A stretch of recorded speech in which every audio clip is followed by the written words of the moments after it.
everybody. Good morning. Welcome to the Friday last stream of the year edition of Reaper Pro Tips with me, your host, and Disembodied Hands, Quindy, Disembodied Beard, John, and the rest of the universe, which just hangs out, really. How are you all? I see Crowley had to run off for kitty meds. Kitty meds.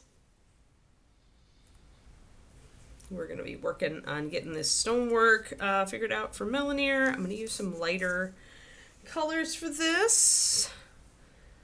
Let's see here. I'll start with a stone gray. I'm going to go up with some tans and creams. Yep. Last stream of the year, last stream of 2023. We made it through another one, guys. We made it through another one.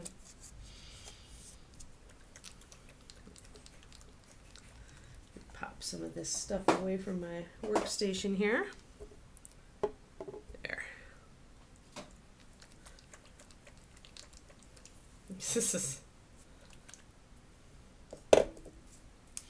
So since this is a springtime model, I am going to try to keep the color palette a little bit lighter.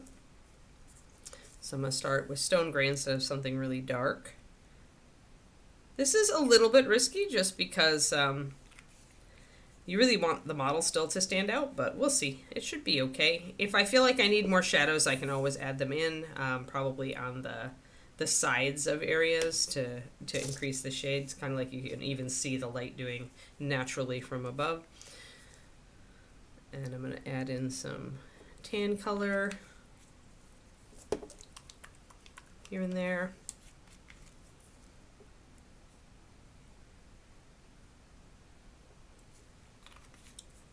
Another way of saying orange. Orange is always a good addition to rocks, so I'm going to do gray, highlight a bit with orange, and then go up to something more cream colored, mixed in with my gray, probably creamy ivory. So a very light trio of colors: stone gray, leather brown, creamy ivory.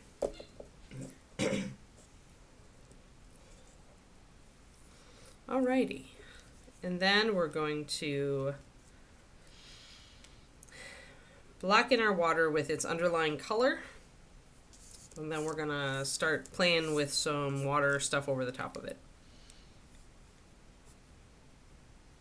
But first, painting.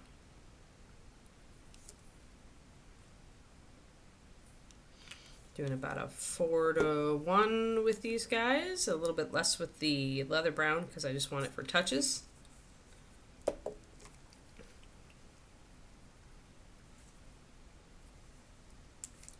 Debating over whether to buy my new face cam. If I do it before the end of the year, I can write it off on this year's taxes.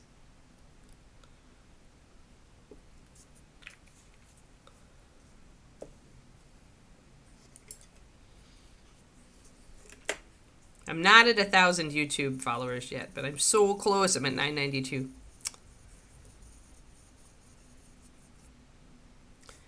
YouTube heard me saying that I was going to hit 1,000 today, and it was like, nope. Because Googs is evil like that.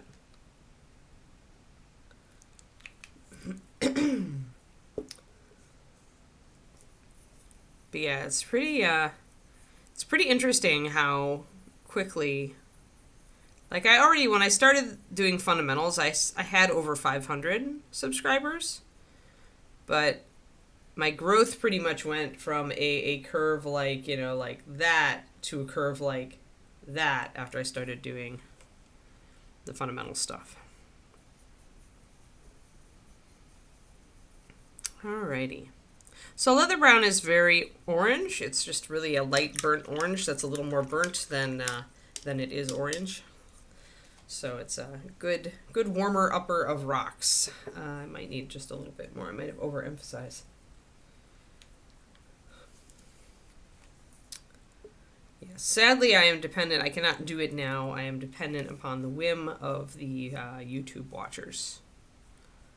But David did give me a great idea for another short this morning, so now I'll at least have 2 shorts, which is an interesting question that I realized I'd never tackled because to me it's an obvious answer. But those are the best kind of questions, which is there a wrong way to hold your brush? Is there a right way or a wrong way to hold your brush? So I'm going to tackle that one in a short.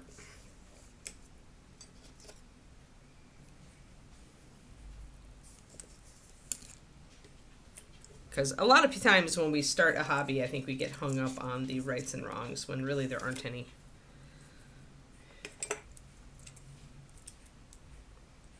Or if there is one, it's like optional.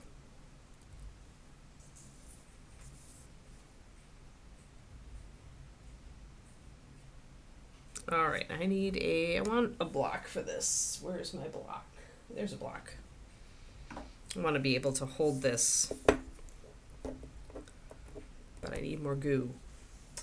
Unless I have a bigger, I do have a bigger block with more goo. I think I'm just going to pull my goo off of this big block and put it on the small block.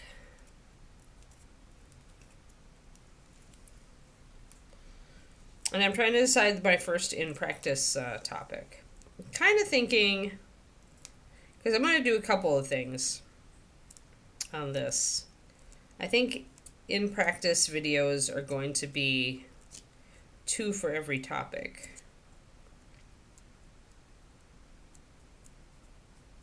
One is going to be very basic. You just started in the hobby and you need to know how to paint a face fast or easy.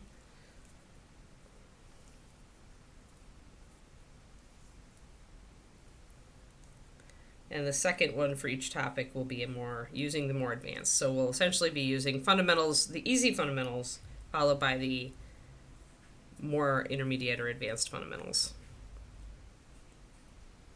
Thanks, Agent Marvel. Appreciate it. Yes, the tube of views. I'm very excited that the tube of views is finally scooting right along. Took a long time. Took a lot of investment. But this is a good example of something that, like, you can do other things while you're doing it, right? It's like a mindset thing. I actually had to, I was talking about Royal Road on my new author platform yesterday because somebody asked about Kindle Vella. And I'm like, and other serials. And so I was talking about Royal Road, which is the serial platform I like to read on. It was very sci-fi and fantasy oriented, the heavy lit RPG. But he went and looked at it because I was like, well, you have to post a lot. Most successful authors funnel people to a Patreon to get chapters in advance, yada, yada. He came back, the guy came back and, oh, Royal Road doesn't actually pay you. And I'm like, no, it's audience. He's like, it seems like you're throwing away your book for free. And I'm like, okay, so mindset shift here, right? If you only have one book, it seems crazy to post it for free on Royal Road.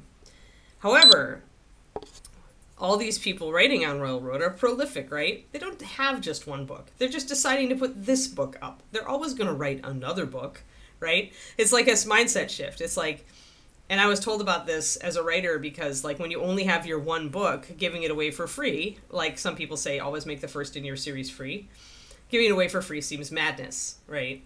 But when you have 4 books, suddenly that doesn't look like madness anymore. And I think that's this guy's, like, he's an unpublished author who's about to publish his first science fiction book. And it's like, there's no shortcut here, right? I can see that he's looking for shortcuts, right? And he's like, I'm like, there's no shortcut. Like, you're going to publish it one way or another. It's going to be out there. You publish it here, maybe get some pre-eyes on your work, and maybe you'll get some reviews out the gate, right? Which would be nice. You can just look at it as an investment. But it's not like once the book is out for free, it's ruined. It's not like even like, it's a tiny percentage of the world that reads on that platform, right? Yeah, that's how those people get their audience, Twisted Oma, right? Same muscles, yes, Cornico. Yeah, everyone wants an easy button. And I'm like, Royal Road is one way, and other serial platforms are one way to, not to make a bunch of money, but to build more audience in, that you might not reach otherwise. And I think that's this guy was looking at it wrong from that perspective. It's not like you're going to put up, I respect him. He wants to do serials, or he thinks they would be fun. And that's cool. But if you're going to do serials, then there's an expectation that you need to consider. And you need to consider, your reasons for doing it. some people are only ever just going to go and read your book for free. They're never going to go and buy it when you put it out on Kindle, or read it again in KU now that they can read it all at once. But there are a large number of people who are going to really like your book, appreciate it that you let them read it for free, and they're going to go and they're going to either read it on KU or they're going to pay $3.99 to buy a copy if they really enjoyed it. And maybe they're going to leave a review for you, which is like gold. It's so hard to get reviews. That is the biggest challenge for many new authors, is getting reviews. Even me, right? We still don't have a ton of reviews. We still don't have 10 reviews on West of the Moon. Although I'm hoping that we'll get there. We will get there eventually. We might not get there as fast as I would like. But yeah, so as people got to look at it, it's not giving away your book for free. It's audience building. And if you're worried about giving away your book for free, write another book.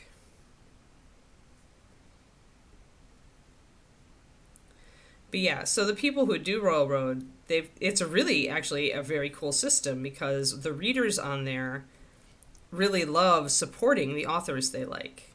Like, that community is really supportive of those indie authors who are just trying to get their work out there. And if they like you, they will go and buy a copy of your Kindle book, and they will post a review. So it's actually, if you can write that fast, that's the only thing. Is they want a lot of fiction. They want it, you need to be able to write 4 books a year probably to really sustain yourself on those platforms. Maybe even faster than that if you want to stay ahead. Or if you're smart and you wrote your series in advance, then, you have a fair lead time before you run out of material. A lot of those guys work with a partner. They have a co-authored book. Especially if they themselves are already writing a different book. They'll co-author a different series with a friend and launch that as well to try to get eyeballs on both of their careers. But... right, it is. That's what I think, Agent Marvel. That's how I view it. And what it's doing is it's actually quite clever, because you're reaching an audience that otherwise isn't going to be on your Facebook ads. They're not on Facebook. It's mostly a younger audience, right? And it's very hard. You have to earn that audience's, loyalty, right? Just like you would in any, people just randomly pick up your books, right? But this gives you the opportunity to see if this audience likes your book, which otherwise you might not ever know. Facebook sells a lot of books, but the demographic is older. This is not a downside, but if you're targeting a younger demographic, you may be missing out on some advertising. But yeah, there is always this knee-jerk about putting up your first book for free, and I understand that. My knee-jerk is different, though. I don't consider it a waste. I just consider it that my book is worth $2.99, and I'm not willing to put this series out for free. I'm not willing to put East of the Sun for free. It's just my personal, I've considered the pros and cons, and I've decided that not with this book. However, for Queenmaker, when I get to that series... that, I don't think I'm going to have a problem, maybe putting it up on Royal Road or doing it for making the first book free. That's just a fun series I want to write, and it's not as involved as Bear Kings. So I could see doing it for that. And that's where that's where it comes back to, again, this guy has one book. Get that book ready, and every book you write from there on out will be different, and hopefully some will be easier.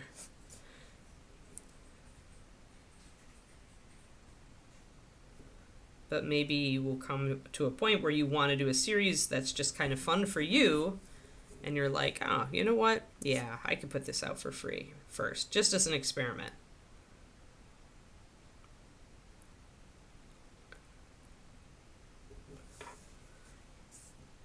I had to point out to him, because there's also this fear that once your book is out there, everybody will have seen it and it's old news. And it's no, new people will discover your work every time you turn around.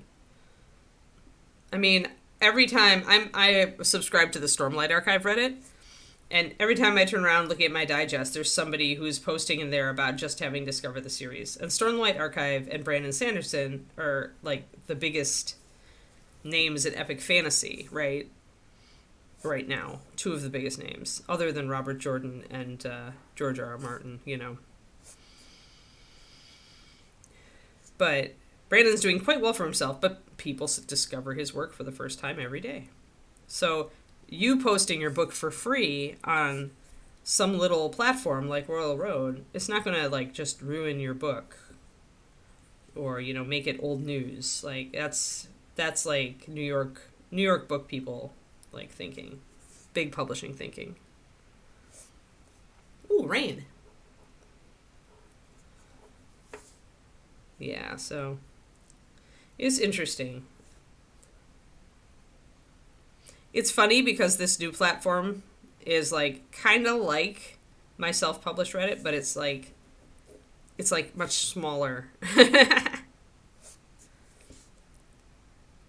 And it's people who generally will like go read the basic articles and only come in with their questions after that. But I really like that Royal Road thing. It's a very clever way of building an audience and a sustainable income. Like it's also a good way, once you have an audience, of kind of testing new ideas and series to see if the audience wants them. It's kind of neat. Oh, so that leads me back to my original question on actual mini painting. I mean, no, it's not really a tax write-off. Because you can't really say how much money you might have made if you did it a different way, Zachariah. It's yeah,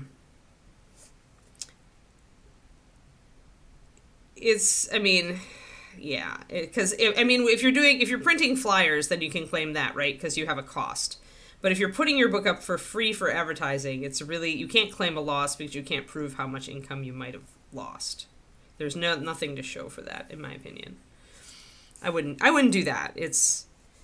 I don't know. I love that sort of thing, though. I really love that whole just put my work out there and see who finds it, right? See who gravitates toward it. I really love that kind of thing. It's just like if I paint a really cool mini, it's neat to see who it appeals to and who it doesn't, right? When I painted Sacrifice, a lot of people came up to me afterward at Crystal Brush, like people like Ben Comets, and they were like, I never liked this miniature until I saw your version of it, which was really interesting. Like normally the miniature would have turned them off, and instead, because of my version of it, they really liked it. So it was like, that was a really cool effect. So you can never tell what sort of interesting, like, how your work affects other people. It's one of the most interesting things in miniature painting, in my opinion.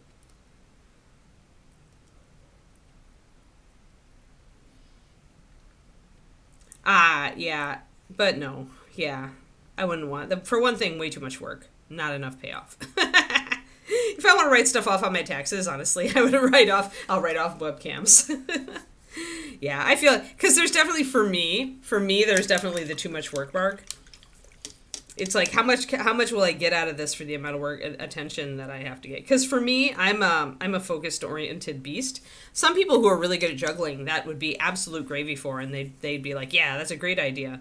But because my brain really wants to focus on one thing at a time, trying to juggle something like that add an additional piece of miscellany to like all of the other miscellany I already carry, doesn't work for my brain.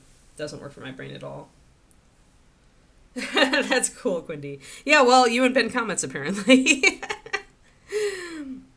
But it's just it goes in the other direction, too. Like, for Games Workshop models, a lot of their studio paint jobs, they are very quickly done. And sometimes their photo and the angle that they photo a model from, I'm just like, eh. But then I see the model in person, I'm like, this is a really good model. And I'm always impressed at how much more dynamic it looks. And it doesn't have like the best like paint job, photography, etc. Like it's not showing off the model as well as it could. So it goes both ways. You could see a version of a model that makes you want to pick it up instantly. But you know what? Somebody else, the guy next to you or the gal next to you, might look at the same version and not be as excited, right? So it's a very individual thing. It's what art is all about. Because mini painting has the potential to do that, to get an emotional response from the viewer, right? So it's cool. Yay, rainy day. I know that it's going to make our backyard a mud pit, but I don't care. I just love the sound of it. It's the only good part about winter here. Otherwise, I'm like, get this winter gone and give me back my summer.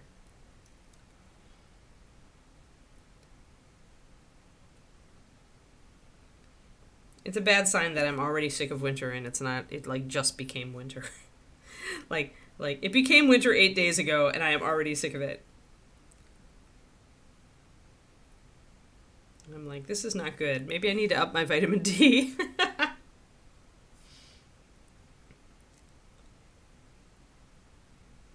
But yeah, someday I'll do the experiment with Royal Road. I really feel like it's an interesting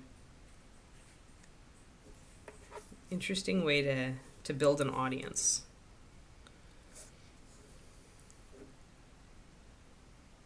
And it works. It works for many people.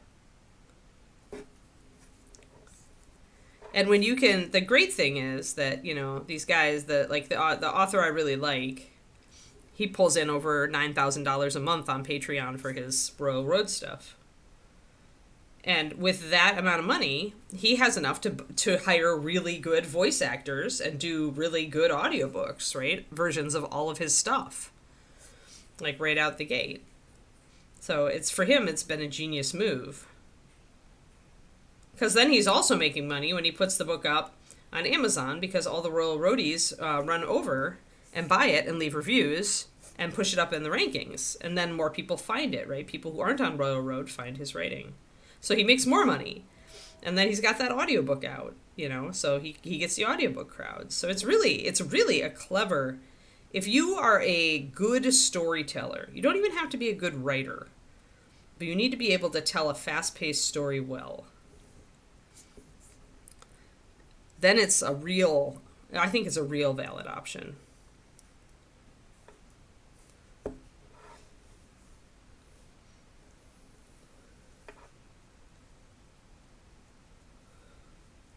Yeah, it's all very personal. I mean, everything about how we interpret the world is personal. So, interesting thing about stone gray is that it's looking lighter until it dries, and then it's darkening. This is the opposite of what we saw yesterday with that teal on the Dragonborn. So different paints, different effects.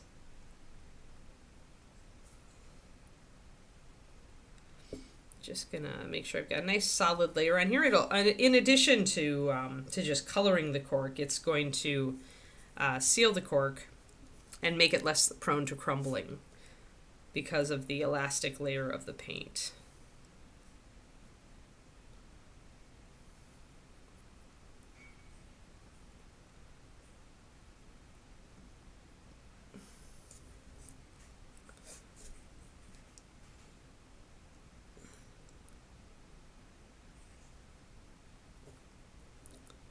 And I will bring in some dark colors, I think, in here, like into the fissures and underhanging areas as well.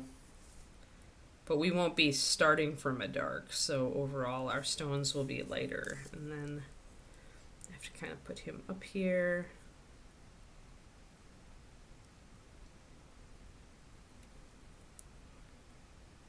Yeah, that's okay. So let's grab... Yeah, Stone Gray Triad is actually really useful. If you're doing like really oily metal, but you're doing an NMM, then the Stone Gray Triad is the grays that I'd start with because it's got that brown in it. That's going to give you that dirty look right out the gate. I'm going to paint in a bit of blue on the water. Reuse Surf Aqua.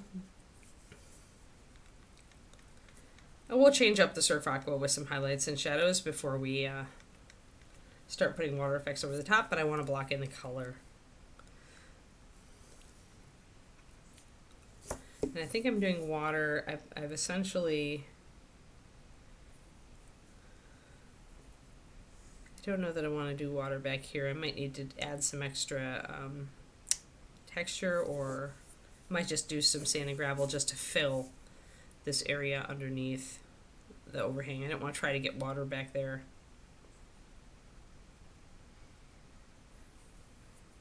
Well, I guess I could do it like really still, but I want the water to be more in front.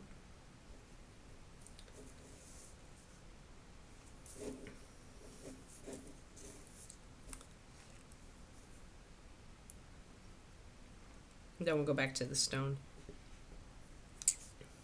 We'll at least get a bit of blue in here.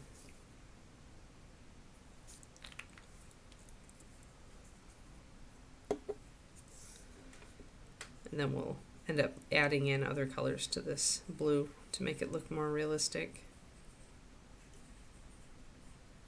Because blue really isn't the color of waterfalls, so we'll be using some dark browns, some dark greens and things like that, but leaving the blue in upper areas. But for now,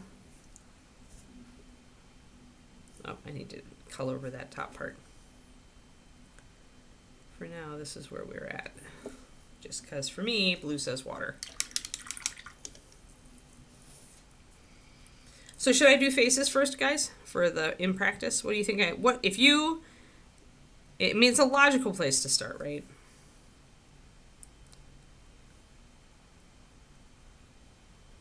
Because I want to do my first in practice video close to the start of January.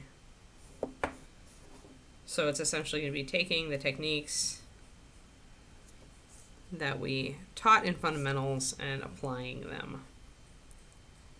So we're going to start with just the base coat and wash kind of thing, but I'm going to be probably doing a little bit of tricks to make it look better than normally.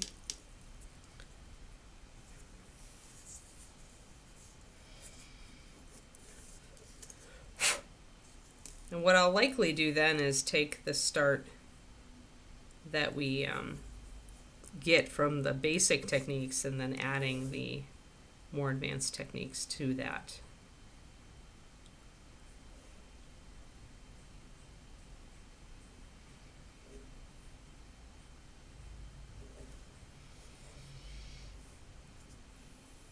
Okay, Kerniko. Yeah, everything is going to start with the basic, and then I'll do the more intermediate advanced.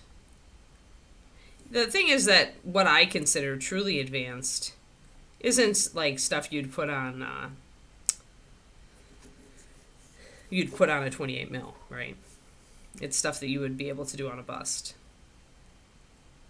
And I'm not going to do busts. This is very, very D&D oriented right now. We're not even going to do many monsters. We're going to do little bits here and there, but I want the YouTube channel to support the painting book when I get that set, and so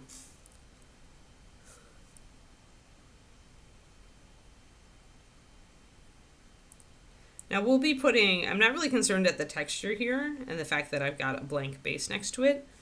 However, I do probably want to paint that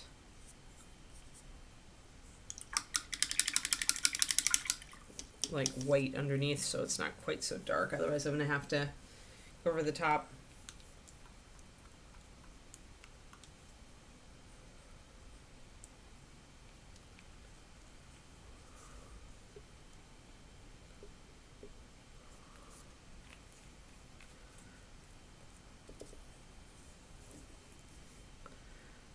But yeah, and of course this isn't like the stuff that I'm going to do. I'm always trying to teach you guys to fish instead of just handing you the fish. So even the beginner videos are going to be asking people to think about like light and shadow a little bit and stuff like that, so that we can start people off on the right foot.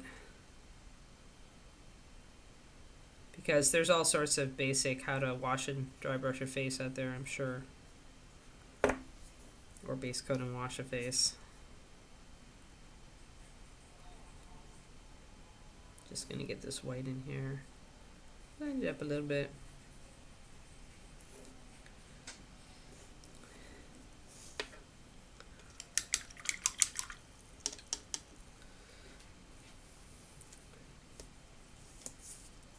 But yeah, so it's also going to be like a little bit, because all my stuff is this, is like thought process, right? On painting a face, what are we actually doing here?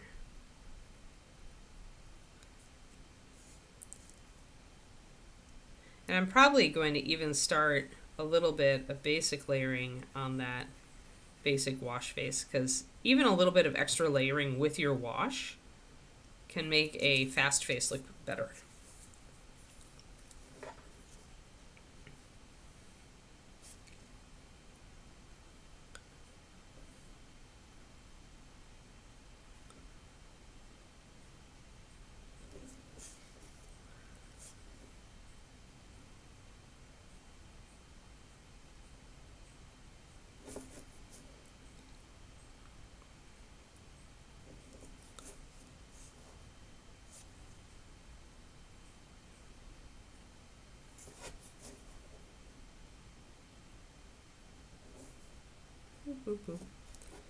So that'll be all water.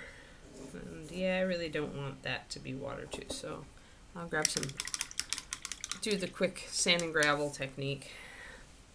Where is my sand? Over here. I really want to redo some of this area back here. Pretty much got the whole thing.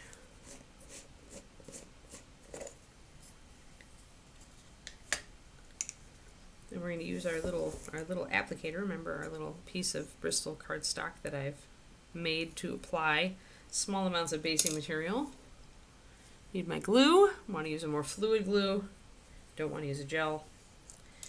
The fact that this base has a lip on it is nice. We can kind of fill this area underneath with super glue, and then use our basing scoop.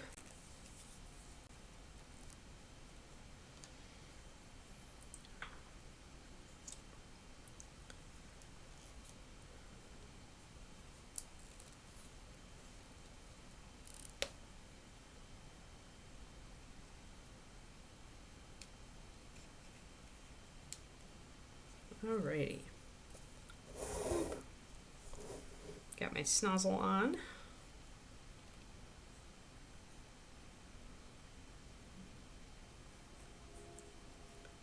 Gonna put a gloop of glue in there.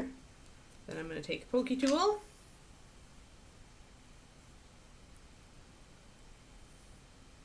Oh, we've been doing a lot of basing lately, because I'm finishing a bunch of models at the same time. So do a little bit of that, and I think that's good. So I pretty much got that glue where I need it. Now we'll take our little scoop, our little hand carved scoop, or hand folded anyway. And we're just gonna plop a bunch of sand right where we need it. I'm gonna tap it a little bit to settle it in to the glue. Now we're gonna tilt it off. Got a little bit stuck to my sticky tack. Oops. That happens. But I pretty much just wanted something fast. I didn't want to have to sculpt that area underneath that lip. Yeah, eventually all of this will fall off of here. I can use a stiff brush, like this big synthetic, to brush it out.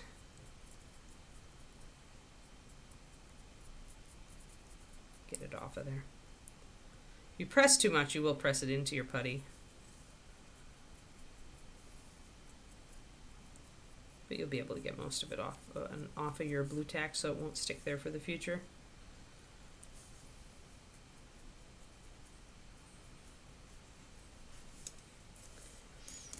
And if you get a really pesky little grain that you don't want, you can take your knife and ease it out.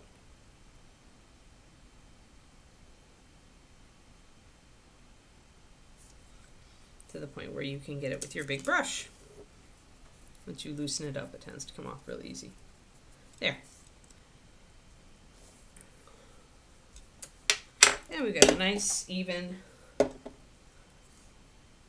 layer of sand there. Just enough texture for me to paint over with my stones. If I want, I can add additional layers of super glue back here to kind of build it up to where that gravel creeps up. But I'm going to just let my cork be that stand-in.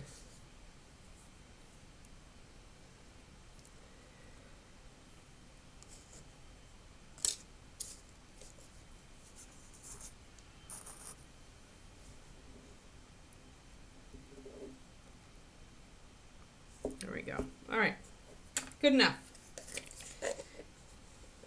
Oh no! The small Scottish cat likes the basing scoop, huh? So funny. He's such a funny creature.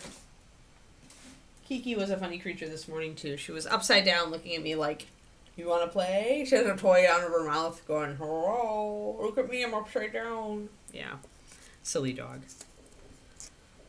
All right.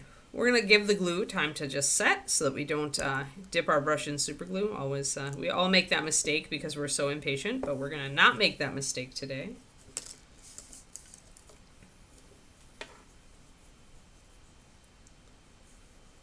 Cornico. Yeah, for the most part, it's low stress. On here, I like it. I mean, I do some simpler stuff on here, Derek. Like, where did I put her? Oh, she's hiding. She's hiding perfectly behind the dragonborn that I... Yeah, we do simpler stuff on here. You know, just disguising the integral base and putting some stuff on it. We do that from time to time. And then we do the really more expansive stuff like this and like Corindra's base, which is going to have a flaming brazier on it.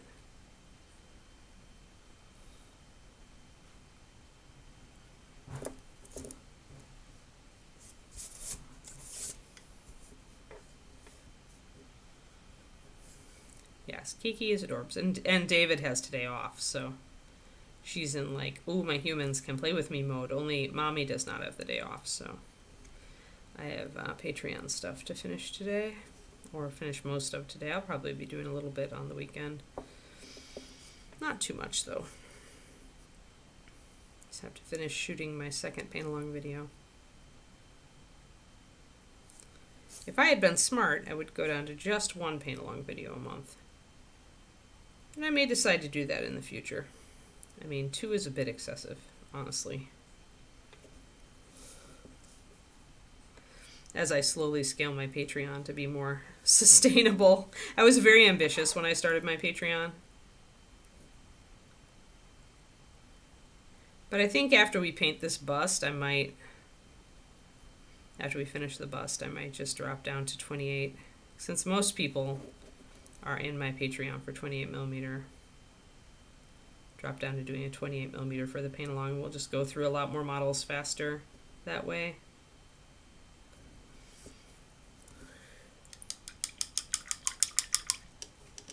It's layers of cork in addition to, and it's sculpted layers for the most part.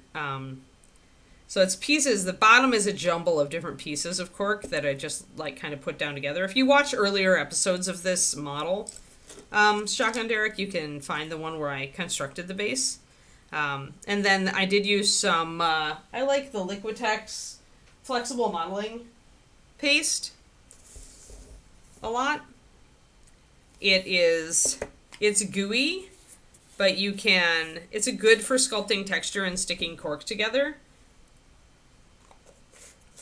I talk about it on that stream that we build the space with. So, and then I also keep all my little fragments of cork that I get when I'm cutting stuff apart, and I layer them in to hide the cracks, make it look more natural. Here we used a tiny ridge of cork, backed by some green stuff to give it more stability. Yeah, over on the Reaper YouTube. And also, I mean, sometimes they'll be on VOD here if it hasn't been too long, but... So it might be on a VOD, but then we always put it over on the Reaper YouTube. Yeah, the key is really making sure to stick more cork or stuff, debris, into these cracks. So this is the layer, but you just add a lot more of little bits of cork. And I just used the flexible modeling paste. I just laid down a goop of it and then pressed cork into it, which is a great way to build up kind of a natural look. And I added additional pieces of cork close to the water to build up the edge there, while still keeping an area that was flat enough for his feet to stand on. And around his feet, since this is supposed to be a springtime base, just around his feet on this flat area, I'll be doing like grass and stuff to make it look a little bit more irregular and not terribly flat. But yeah, cork is an extremely versatile medium, and you can get some really beautiful rock effects with it. But often you have to put just a little bit more work in to do that. And it's certainly not a prohibitive amount of work. It's pretty simple and it's fun, in my opinion. I'm going to take my gray. My super glue should be all dry now. Take my gray and just paint it down onto this gravel.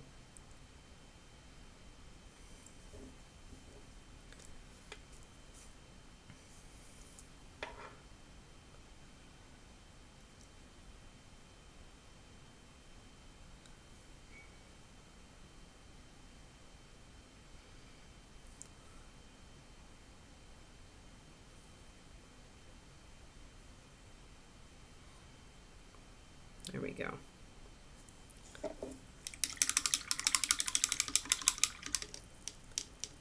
I also stuck more stuff, including modeling paste, on the underside of this shelf to make it look more realistic. Although I could use, the green stuff didn't take the texture quite as well as I would like, but I can paint this like dirt and probably succeed in making it work. Or I can glue more cork to it. Either way, once I paint it, chances are no one will notice. Or I can put, as Kroniko just mentioned, I can do like little grass tufts up here, which actually is a good idea, to just make the grass go off onto this. That would actually be kind of fun. And I mean, tufts are perfect for that. So there are 2 clear minis that we have painted on this before. I also have on my own YouTube a really long one about painting Slime Kitty. Slime Kitty's a little bit dusty. Slime Kitty is a transparent kitty. So there are 3 resources that you can look at. One is the Water Weird is probably the one that I did on here that you will most want to look at. We also, I think, did a fire. I at least did a little bit on my own stream on this with the fire elemental. So fire elemental, Water Weird, and then Slime Kitty. So you have many resources that I've already done on painting this sort of stuff. Of them all, the Water Weird is my favorite.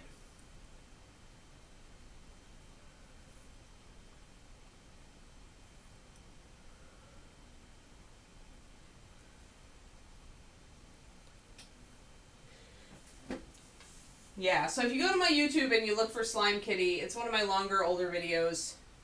Not one of the fundamentals ones. It's not my favorite thing to do, Mama, so I don't do it very often. But that's why I say there's already resources out there for you. And it's nothing I can really, like, summarize in, like, a quick sentence. Like, you have to, like, really look at it.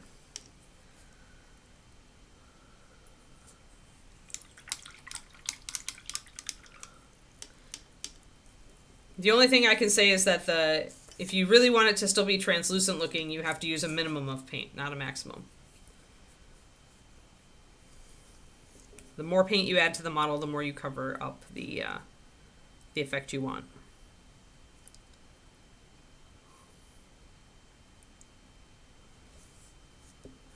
Just trying to get in here and touch up some areas where the paint takes differently over the cork than over the modeling paste. The modeling paste tends to just be like painting over white, whereas the cork absorbs the paint a little bit. It absorbs the water. So that's why we're seeing a color shift here and some differences. Yep.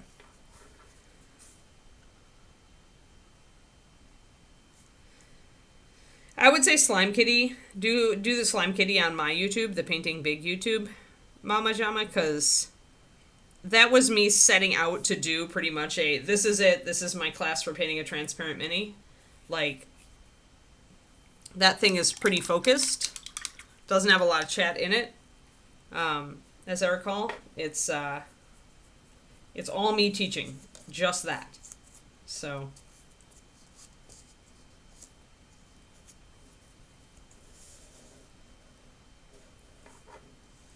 You can break them up. They're usually a bit more compressed than coaster cork.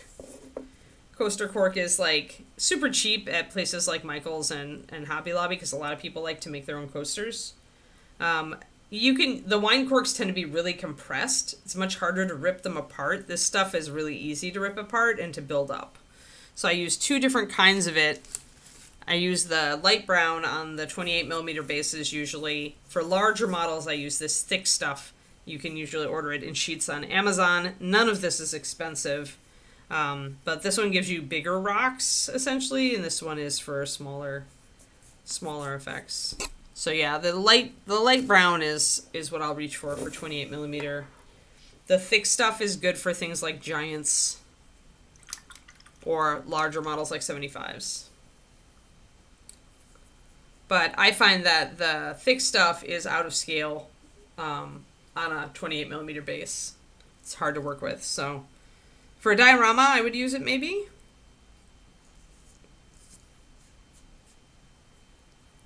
Same techniques in working with both. You're just working at a different scale. All right, so we've got our blue water. We've got our gray rock. Let's get some browns in on this rock. Actually, I might want to put a wash around it now that I'm looking at it. Let's build a particular wash. I'm going to use some, where's my brown liner? Brown liner plus some green, I think. Some ancient oak. I specifically want to keep this base lighter, Derek. My reason to do the wash is not actually to darken everything, but to bring out details a little bit better and to fill in cracks. I usually do start bases very dark, but this one is supposed to be springtime, so I don't want to take it too dark. So what I'll do is I'm going to build a wash, but I'm going to use a lot of medium in it. So we're going to do 1 drop of brown liner, 1 drop of ancient oak, which is a dark gray green.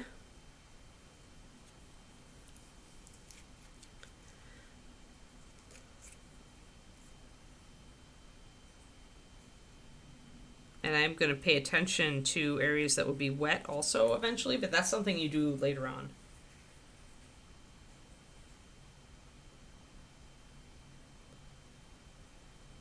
But yeah, it's, I want a specific feel for this base that's lighter than my usual.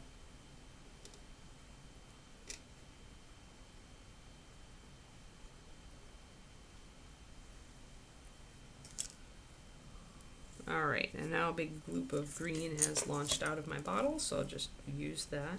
It's about a drop.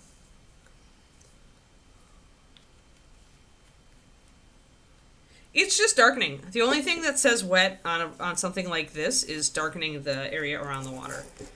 Just like you'd see in nature, lighter rocks are lighter and dustier looking, and darker rocks are darker.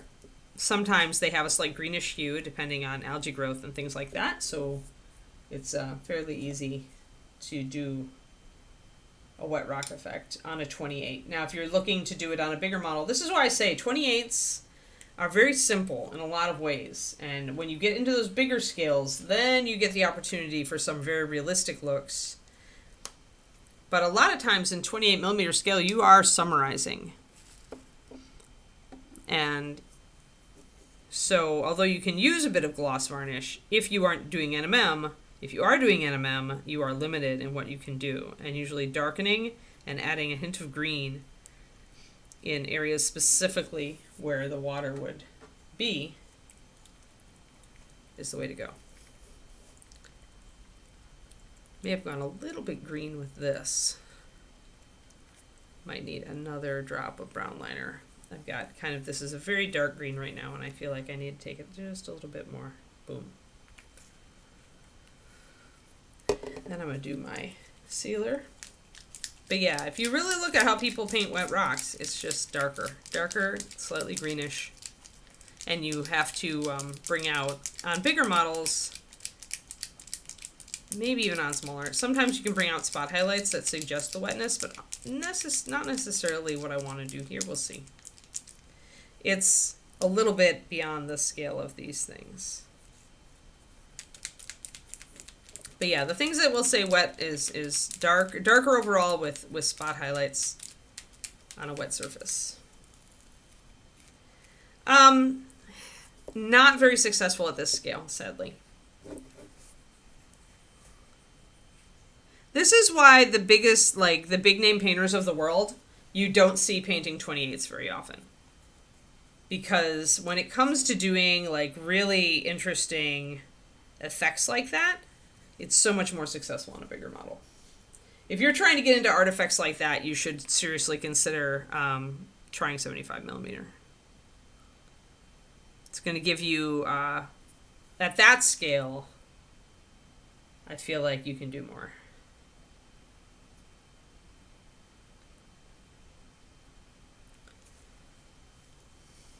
Also, I think if you're going to do that kind of sheen, you need to make sure you're using a strong lighting effect on the figure overall.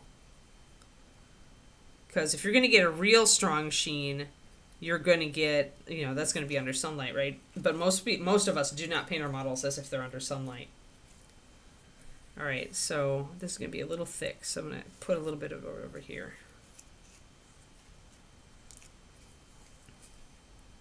I want a lot of medium if I want to outline these rocks without, man, I'm totally getting too little of, my sealer is definitely running out. How about that?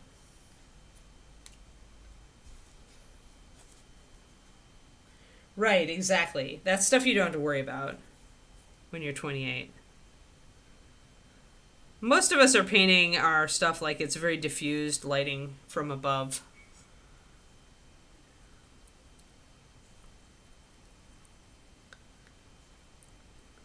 Which you could still do a bit of highlighting in those dark spots, but it would be tricky. Tricky, and it might not carry off the way that you want it to. So a lot of medium. Then I'm going to put a drop of water in it. But if you want a wash like this to be really translucent but still be quite dark in the cracks, you're going to use minimal water and a lot of medium.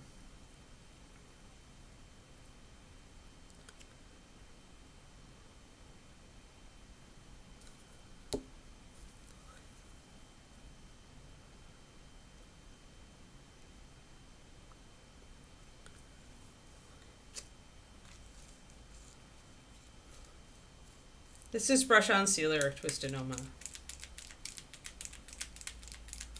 You can also use just a normal matte medium as long as it's matte and not satin.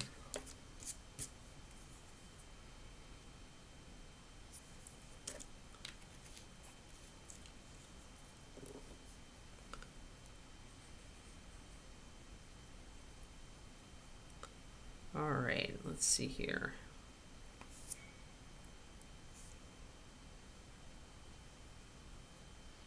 It's getting there.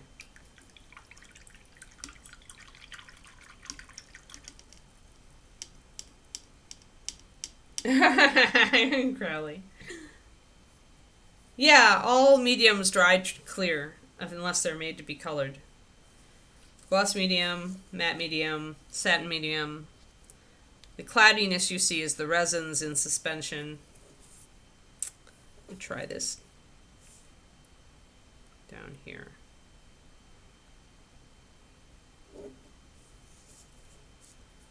Still pretty green, but that's not a bad thing.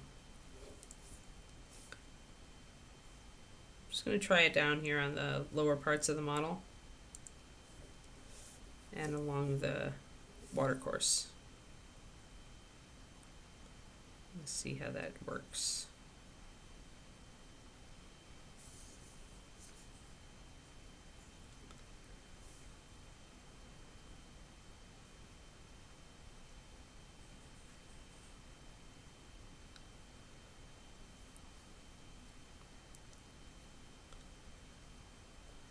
Probably still a bit too green.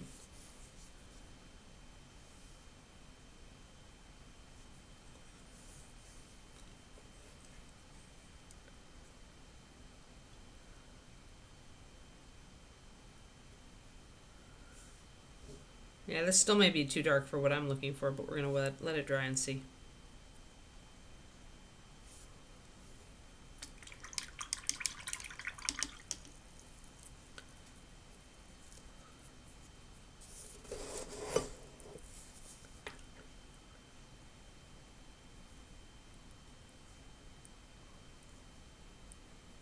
Yeah, what's going to kill us here, though, it's not going to work as well as I wanted it to because the cork is still absorbing, I think.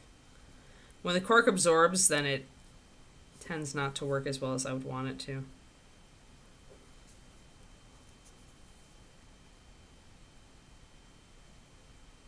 So where this might work on a gravel like this, won't work as well here. This just comes to the core of why I don't like washes. They just make more work than they save.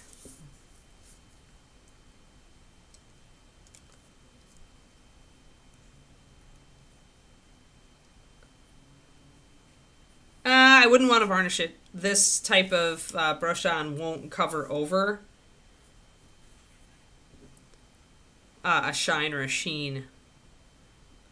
But yeah, that would keep it doing it, but doing it that way, Derek, but it would keep the cork from absorbing, hypothetically.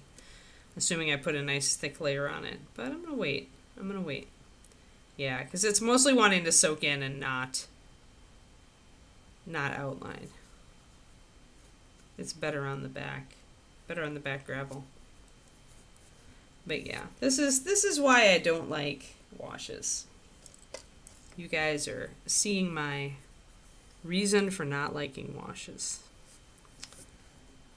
Not a fan. However, it did give us that green color that I was talking about close to the water, so we'll keep it.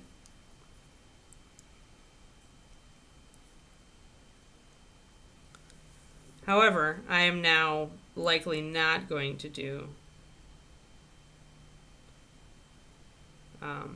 a lot of this on other parts of the figure.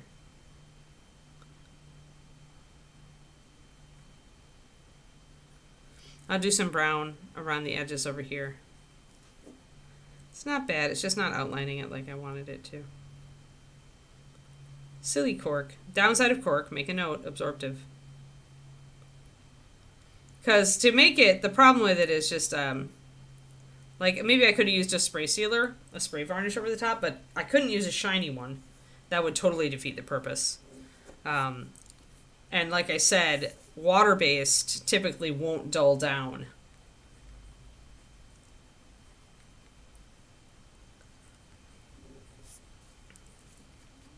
It won't dull down like a spray gloss or even a other gloss, brush-on gloss. Not sufficiently. So, yeah, my thought was if it doesn't work, we'll at least get the green around the water that I wanted, so that's okay. But I'm going to paint on, instead of doing a wash, my shadows for the rest of it, because I just don't like it. Oh yeah, cork absorbs super glue, but then it goes super brittle and hard. Yep. I typically wouldn't prime cork. Because it's absorptive, the solvents also soak in Agent Marvel. Honestly, the best way to do it would have been to completely seal the cork with a layer of white glue. This is what I used to do when I did terrain tables for my game store back in the ages ago. White glue or wood glue is a good sealing agent. But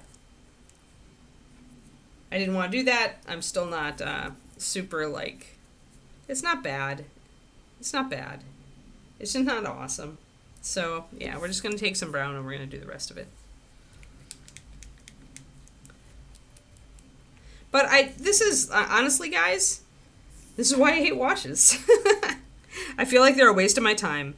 I do them, they darken things down, they always sit too high on the exposed surfaces, then I have to go back and touch all that up. Honestly, I could have done this with layering so much faster and not had to waste this time. So that's my that's why I avoid them.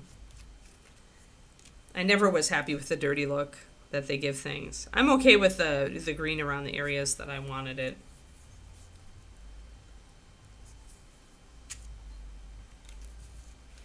Yeah, but still not what I wanted.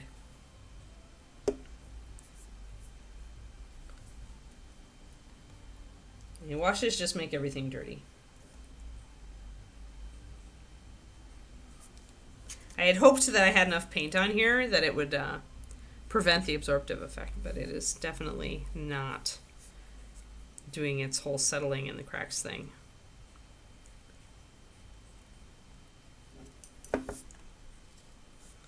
Getting some brown lighter mixed up.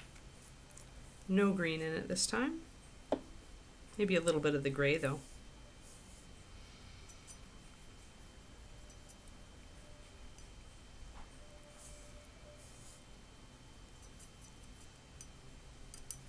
Just to make it a little lighter, a little not as. So now we're doing this one.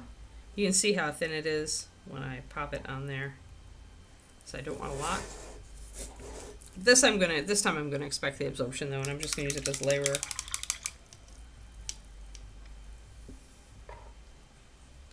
Chunkiness that happens with multiple layers. Yeah, you're not letting it dry enough.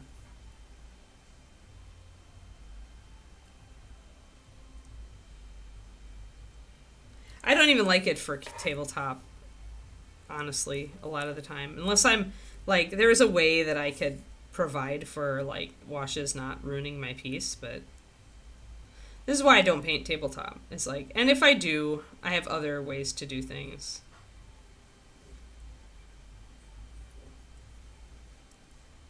Honestly, I'm more likely to just base coat line and do like spot shadow, spot highlight for tabletop. So I'm just going to essentially paint in my wash, and it's going to look just as good, except better. Yeah, Mama, if you are painting multiple layers of paint and you are getting like chunks of paint, you have to wait longer. And also your paint is way too thick. Remember, I'm thinning my paint a lot. Like, the only thing I don't thin immensely is my base coat. And even then, I thin that to a 4:1.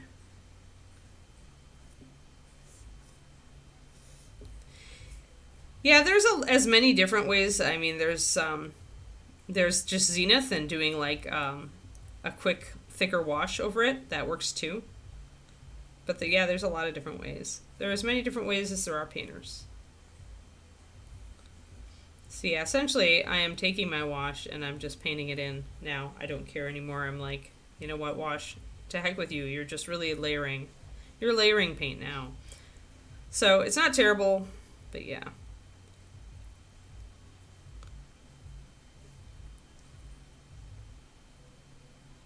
Probably going to put more of the green layers on the inside here. But yeah, if I only paint my wash where I want it, then I'm like feeling a little better. Like I don't have to undo a bunch of stuff. And it's all like, it really is according to the painter. Like, just because I hate washes doesn't mean washes aren't for you. As with all things, you should, no matter who you're listening to, you should test them, try them, give them a chance, and see if they are for you or not for you. And just because something isn't for you right now doesn't mean you shouldn't give it another try down the road, because it could be that with time and experience it becomes your favorite thing.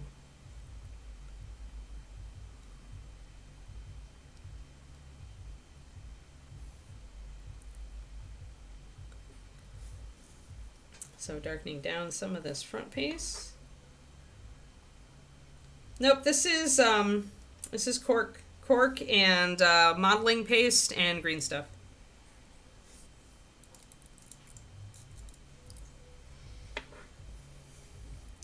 Yeah, I made it out of cork that's like coaster cork, like this Time Buster. You just layer, you build it up with layers of it, and then you take crumbled cork and you like kind of disguise the fact that you use those layers. You can see this flat area though. I used some sculpting paste on top of it to make a little texture, but I want my model to stand right around here, so like that. So I left some flat areas. And the other flat areas where his feet don't go, I'll probably fill in with grass because I want this to be a kind of springtime feeling base. Yeah, so this one's going to be a while. There'll be some time on this. Working with washes now, except not putting them over everything.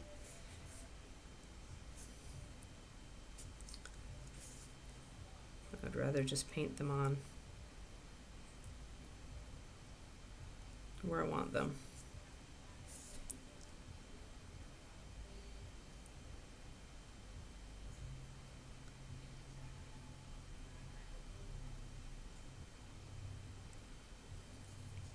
And we'll get the dark all on the underside of this. It is a wash still, but now that I know it's just going to soak in, I'm not so much concerned. I'm using it as layering paint.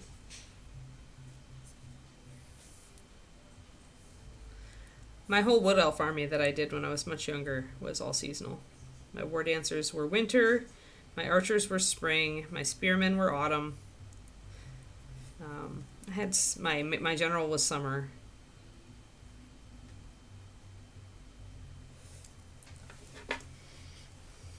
And my glade riders were spring. I think my dryads were also summer.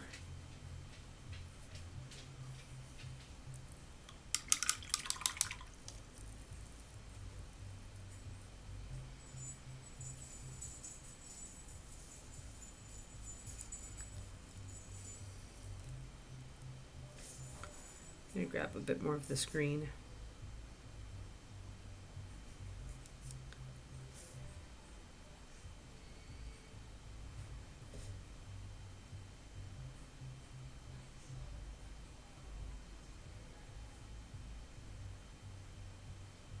I can double down on this by taking some actual green paint and speckle highlighting some of these close to the water stones to give that kind of algae mold kind of look.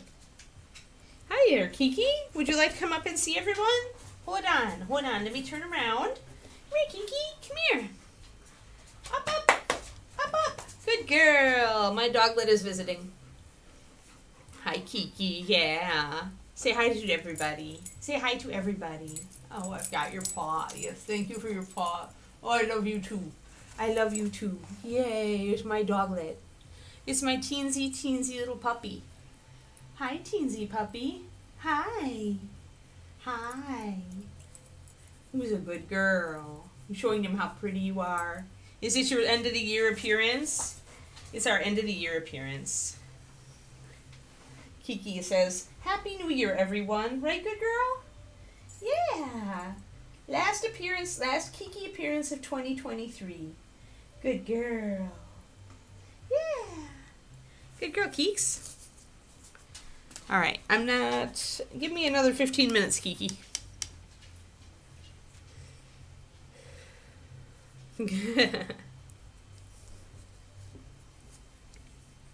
So I'm going to go back and forth with these two washes, the brown and the green, and generally just try to give some relief to my stones and make the ones close to the water look dark and greenish so they look more wet.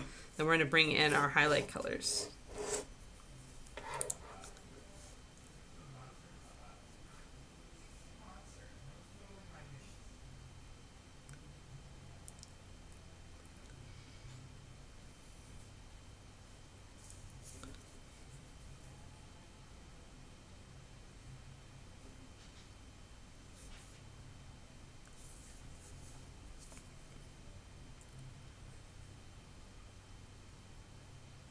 Got some cool kind of shapes here that we got from the cork and the petty.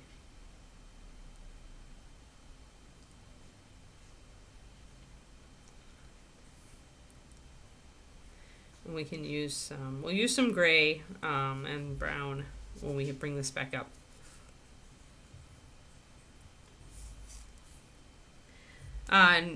I don't know. I was planning to stream my own stream tomorrow. I was planning to stream on Painting Big. I'm not sure what we'll work on. We'll either work on my Wood Elf lady or we'll work on Dragon, I think. So I think we mostly finished Anubis last time. I just need to mount him.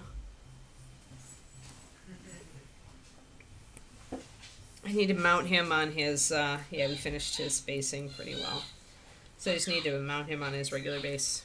Oh, we didn't really do the stones around the back, I guess. Those were very boring stones with not a lot of texture on them, so we'll see. We shall see.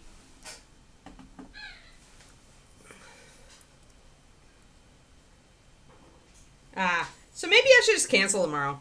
You know what? I would really like the weekend to kind of set up my New Year, so let's just maybe do that. Maybe I'll pop on just for a tiny bit of time just to tell people, hey, no real stream today. But I mean, if key people aren't going to be there, then it's going to be a tiny stream anyway, and I would rather probably have the time. I'm working on setting up my New Year. My January is going to be a very intensive writing month, along with all my regular stuff. So I'm going to have to be really, really organized heading in, so I wouldn't mind that extra time of setting things up. Hey! Ink and Ignorance, thanks for the raid.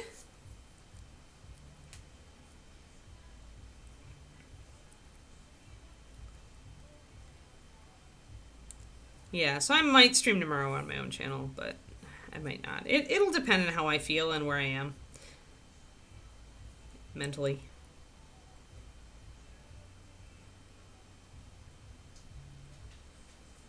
So I want to get this darkened down.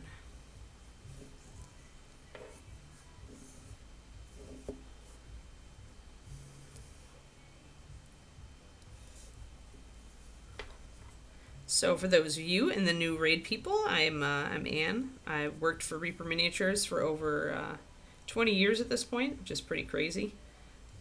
I was the staff painter for many years. I also created their paint line, Reaper Master Series Paint. So I'm the one who was mixing all those batches for 17 years, and I created all the colors and named them all. That was my job. And then I moved out here to be with my now husband, and so now I still work for Reaper, only I stream every weekday morning. So we're taking Monday off for the new year, but we'll be back on Tuesday, and this is the time we always stream. We're barring any weird holidays or personal stuff. I am on every weekday. We do various, we have a rotation of 6 different models, and we just pretty much go until they're done, and then swap in a new one. So right now we're working on the base for this elf. Yeah, I also have a Patreon where I teach painting in addition to this stream, so, and a YouTube actually. So if you're new to mini painting, you could check out Painting Big on YouTube, youtube.com/at Painting Big. That's my personal stuff, and I have a series on fundamentals of mini painting that I just finished, and next we'll be starting in some new videos on using those fundamentals on specific models. So yeah, I do a lot of stuff. That's what I do. It's my life now. This is my life. So we're going to put some more green. I put some more green down here to make that green. You see that greenish hue pretty clearly now around the water. I'm going to bring in a little bit. Yeah, and I write books. I write YA fantasy on the side, which is, funnily enough, what I always wanted to do. But then, you know, I can also do art, and so I always, like, kind of defaulted into doing art. And only got around to finally publishing my books earlier this year. And then I'm working on new ones. So yeah, it's a fun creative life. I have a very creative life. It's still a lot of work on top of, fun as it is still work. Just going to stipple down here a bit of some lighter. I took my stone gray and I mixed a little bit of that creamy ivory into it. I want to just pick up parts of the stone that are, like, out.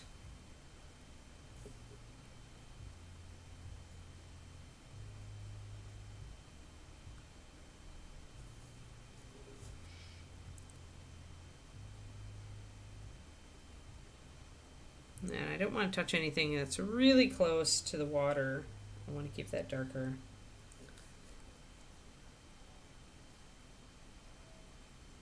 So just a little dabbing kind of stippling kind of stroke on these smaller rocks. You don't have to hit them precisely. You just want to hit them enough to bring out some details. I'm going to bring in a little bit of my leather brown, which is, you can see the difference here. Let's grab this leather brown. Leather brown is very tan, orangey tan color. And it can help with rocks to give touches here and there of that like kind of warm color. And again, I don't want to paint a whole surface that way. I just want to put little bits here and there.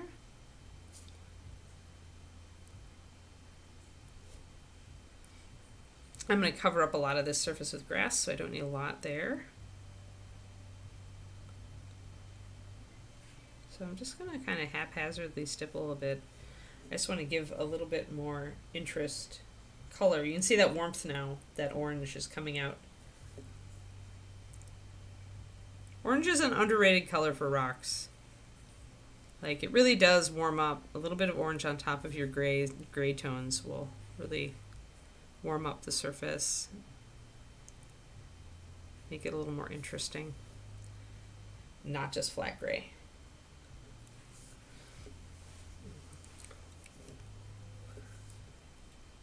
Over here,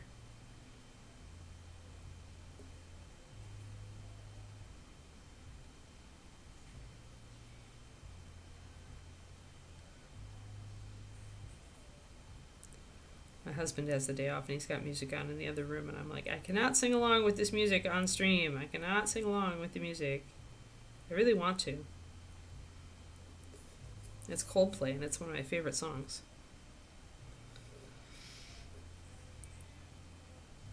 But I must resist.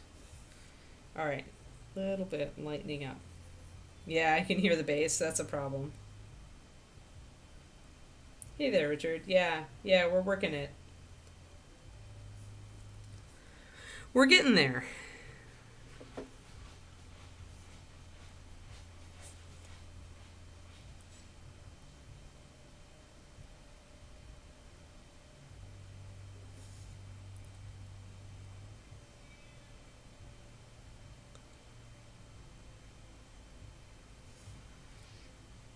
There we are. Ah, you've freed. Oh no, Quindy. Happy New Year. Happy New Year because the giveaway is still live. Oh no, Quindy. Oh no. Well, Happy New Year, Crowley. For our New Year resolution, we resolve never to let you get away with it again. You know, he's just our canary in the mine. He sings, and, you know, if the poison gas is there, it lets him enter the giveaway.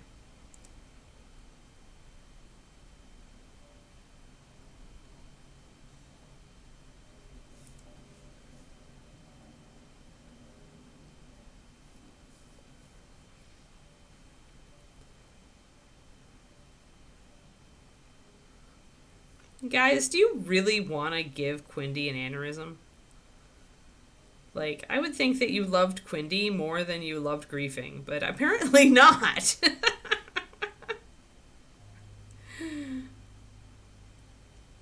Now we know the reality of it, Quindy. We know the real reason they're here.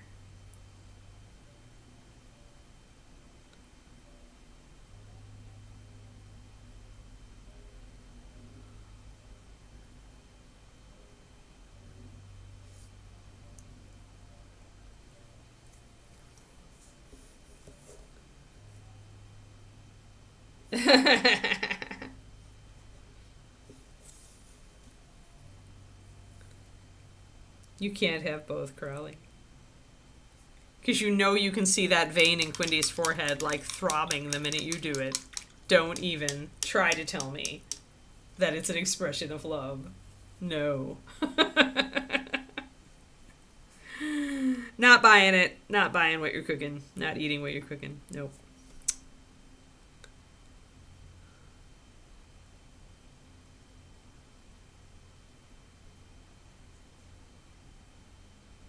Just doing a little bit of light stippling up there. Trying to get these rocks to really look cool. They're starting there. They're starting. You see how they're starting to look cool now, guys? Finally. Oh, see you at spring break next? Okay. Yeah, we will see you then, Mama Jama. In the meantime, get some painting done, huh? And remember, you can always come over to my stream on Saturdays. Usually. Not this Saturday, it looks like I might take the day off, but on Saturdays at 3:30 USA Standard Time. Central Time, sorry. At my own twitch.tv/paintingbig. And you can always ask any questions you have there. But yeah, this is starting to look like actual cool base. See how adding the shading really helps? But I also didn't have to like go over everything and bring it up again.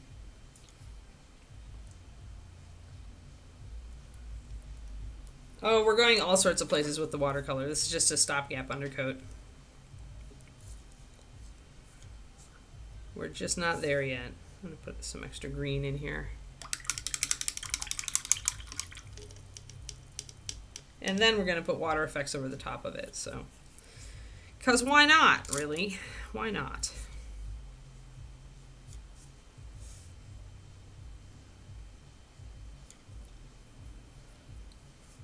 Gonna have to watch it with my water effects, and I'm not gonna leave them glossy because we did NMM on this model. Remember that if you're gonna use real gloss effects anywhere, you've got to use metallics. Otherwise, putting real shiny effects on the piece will essentially break your viewer's disbelief, and the NMM will look wrong.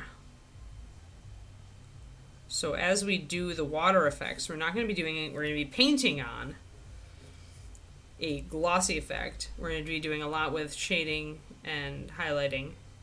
But then we are going to use some of the Woodland Scenics water effects to create more of a little spray pattern.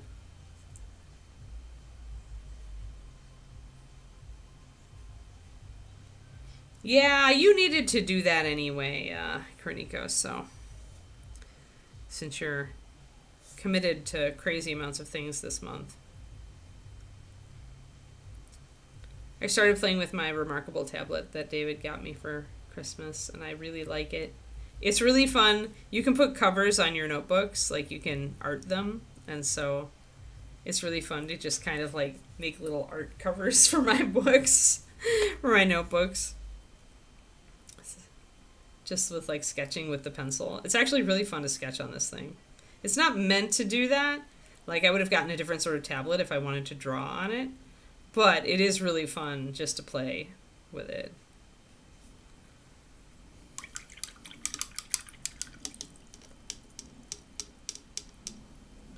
Yeah, it's it really is a thing where if you're doing NMM, you've got to not use real gloss effects anywhere else.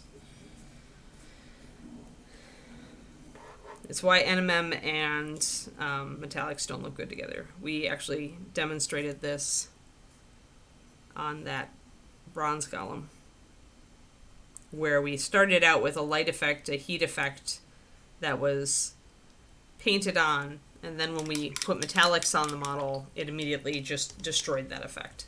It didn't look right anymore. Yeah, Procreate, it's more like if I wanted to do a drawing tablet, I would have gotten an iPad or something.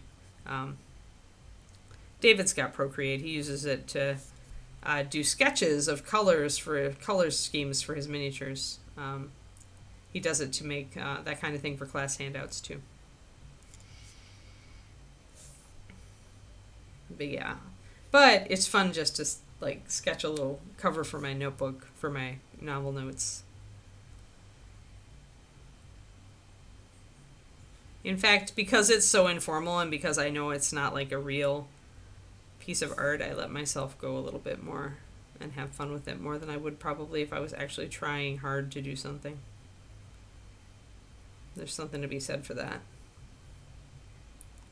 Just putting a little bit of shading up here on top just to bring out some of these rocks. So you can see that if I paint on the wash, I can get actually just as good effects but exactly where I want them.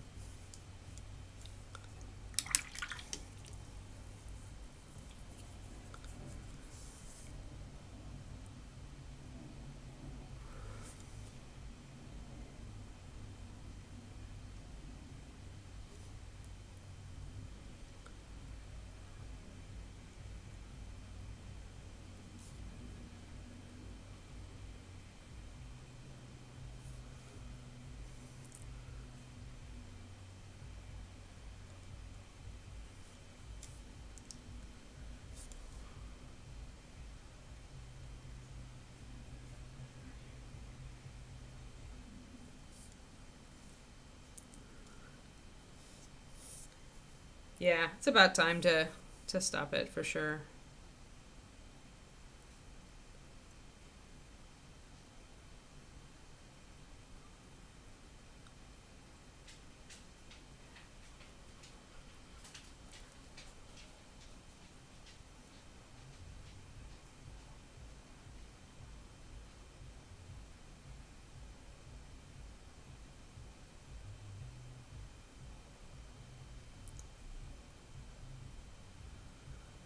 There we are.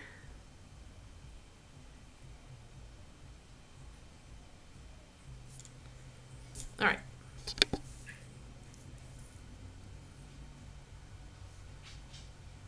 Pretty cool. Could use a little bit more delineation down here. And a little bit more under here.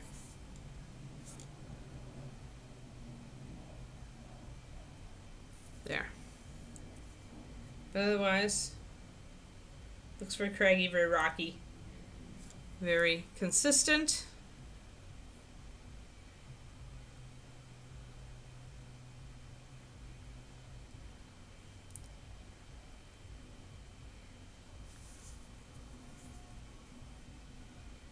Yeah, I like it.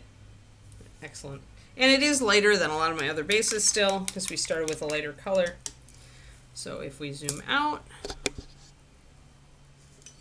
we put Angry Link on in his place.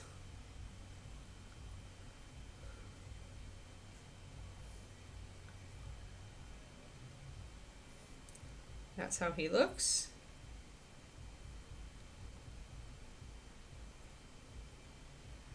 That's Quindy's name for him, and I've just adopted it.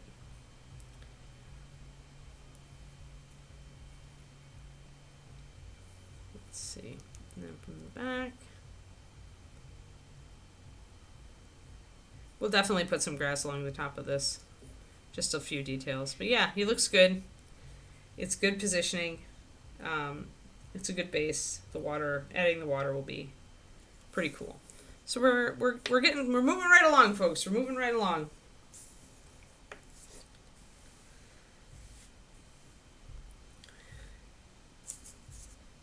It's actually it's not me. It's the sculptor. It's Bobby Jackson. I just painted it, but Bobby takes full cred for the, there it is, for the shield.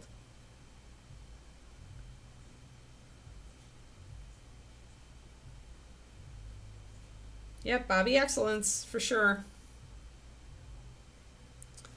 Yep. Yeah, it helps a lot on the back of the model, keep it from being boring. Yeah, thanks, seriously. Yes, I just like to make sure people know it's not freehand. There. Yeah, because otherwise the back of the model could get pretty boring. I thought about doing something on the cloak, but there's enough up here that I don't necessarily want to. If I did anything down here, it'd have to be something super simple. We're pretty much done with the model, so I'm kind of at the point where I'm not going to do anything.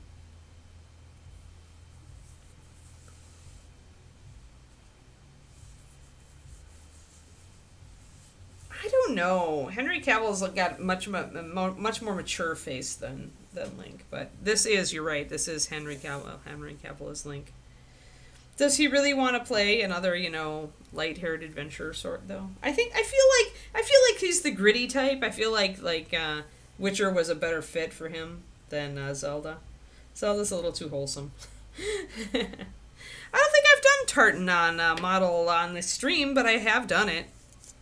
I did it on actually some of the earlier Warlord minis that I painted for Reaper. The Lupines. Lupine Shaman, I think, has tartan on him.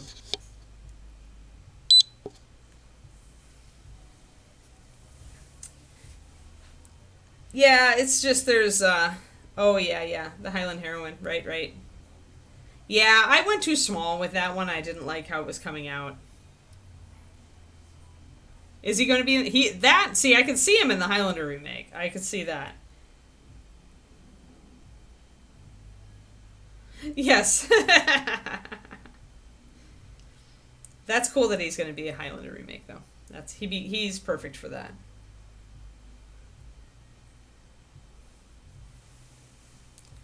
All right, folks. Let's just take a second to like look back on our long year together and say happy old year and happy new year. We painted a lot of cool stuff together this year. And some of us made a lot of progress on our paintings, so yay.